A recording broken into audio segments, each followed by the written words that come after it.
সবুজে ঘেরা এক শান্ত গ্রাম।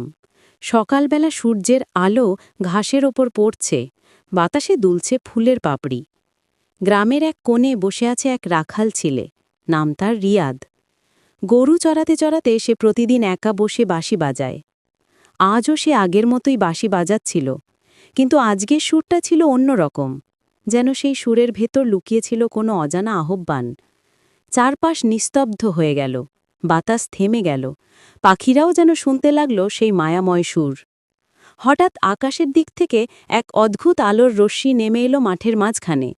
আলোর ভেতর থেকে ধীরে ধীরে দেখা গেল এক অপরূপা পরী। সাদা পোশাক, মুখে মিষ্টি হাসি, চোখে রহস্যময় জ্যোতি। রিয়াদ অবাক হয়ে তাকিয়ে রইল। বাঁশি হাতে তার আঙ্গুল কেঁপে উঠল। পরী মৃদু হেসে তার দিকে তাকাল, আর সেই মুহূর্তেই যেন সময় থেমে গেল। দুজনের চোখে চোখ, আর শুরু হলো এক অলৌকিক প্রেমের গল্প।